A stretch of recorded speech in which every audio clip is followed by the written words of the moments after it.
Thank you very much, Secretary-General, for those powerful remarks and for your insight and for the continued support of the United Nations at this important moment in Somalia's future. And as we look to that future, I think it's worth perhaps just taking a moment to remember how far we've come. Just 5 years ago, al-Shabaab controlled large parts of Somalia. Piracy was costing global trade $7 billion a year, and the country was recovering from a famine the previous year, which had killed 250,000 people, half of whom were under 5 years old. But today, al-Shabaab has been driven back across Somalia, such that they no longer pose an existential threat to the country. International efforts to tackle piracy have helped to ensure that until March this year, there had been no attacks at sea for 5 years. And whilst the London conferences in 2012 and 2013 brought new momentum to the political process, supporting the work of the nascent federal government, none of this could have been achieved without the vital contributions of a broad international coalition, especially the African Union and its members. I know that Kenya, Uganda, Ethiopia, Burundi and Djibouti have taken heavy casualties in the fight against al-Shabaab, as indeed have Somali security forces. But your commitment to the AMISOM mission has been fundamental to the progress that has been made. So too has the enormous contributions of countries like Turkey and the UAE, America and the European Union. Yet despite this progress, deep challenges remain.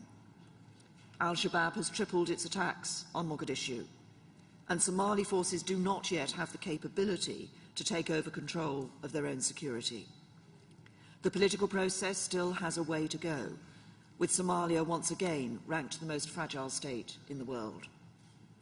While the drought has left more than 6 million people in need of humanitarian assistance and almost 1 million children acutely malnourished, with 2 million refugees living in camps in neighbouring countries and more than 1 million displaced people within Somalia.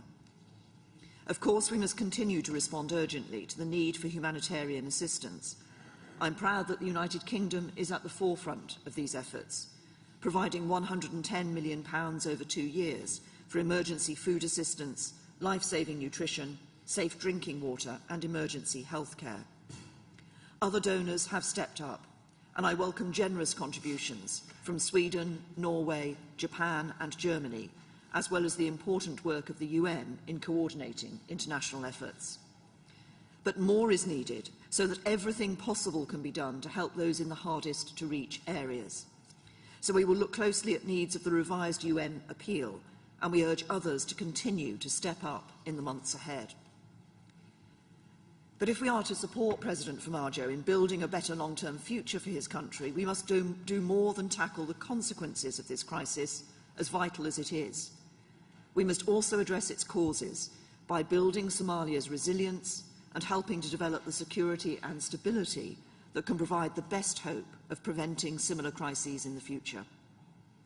This means first and foremost agreeing a detailed security plan that will help Somalia to develop rapidly the structures, forces, resources and leadership needed to take control of its own security and to push on with the fight against al-Shabaab and other extremists.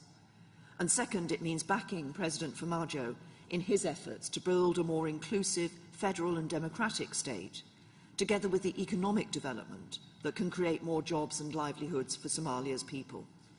Let me briefly take each of these points in turn. First, Somali-led security is the essential foundation for political and economic progress. We know that AMISOM are overstretched and that troop-contributing countries simply cannot be expected to carry the burden of Somalia's security forever. So Somalia's forces need to be built up rapidly through a federated model that also brings in regional forces. The security pact that we are proposing at this conference will build on the historic agreement between the federal government of Somalia and the federal member states over the size, location, financing, command and control of the future Somali army and police. It will improve the coordination of international efforts, including the UK's commitment to train Somali forces in Baidoa, the UAE's development of a state-of-the-art training facility, America's training and equipping of Danab Special Forces, and Turkey's work to train Somali officers and NCOs. and it will make sure that when there are future offensives, there are also the resources and plans to get services and supplies through to areas that have been retaken from al-Shabaab control. As part of this pact, we want to see more detailed plans for Somali security reform so that Somalia can take responsibility for its own security and enable the drawdown of AMISOM troops as conditions on the ground allow.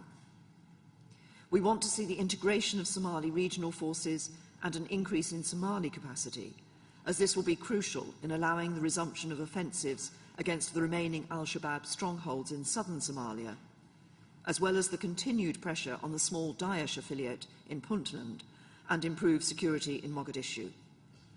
And we want to see al-Shabaab degraded as Somali security forces gradually replace AMISOM across Somalia. To support this, the UK will provide an additional £21 million over the next 2 years to bolster our existing efforts to provide training and mentoring to the Somali National Army and support wider capacity building for Somali institutions.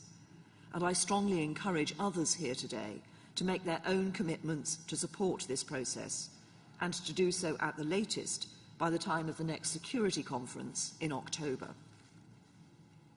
Second, we are proposing today a new partnership for Somalia, through which President Farmajo will commit to the development of an inclusive and federal democratic state, and the international community will back him with better targeted support for the jobs and livelihoods that can drive economic recovery.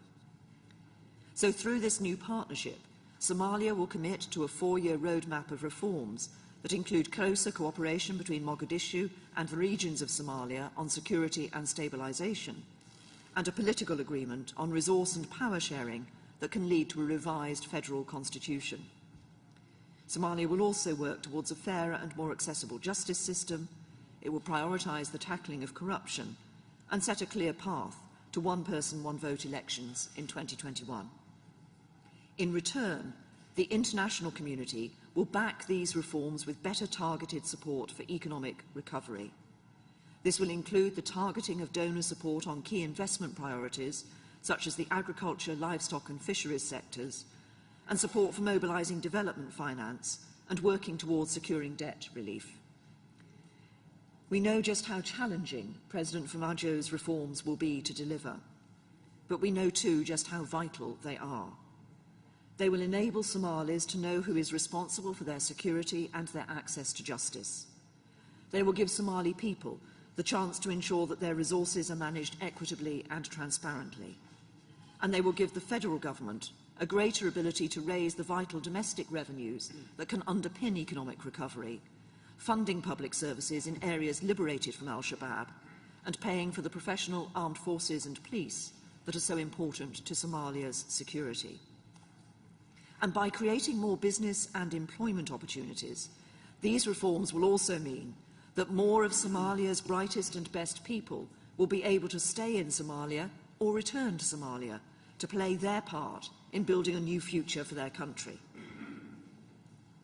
The challenges we're talking about today are great, but so too is the opportunity before us. There is much work to do, and today is only a stepping stone on the road to the better future for Somalia that we all want to see.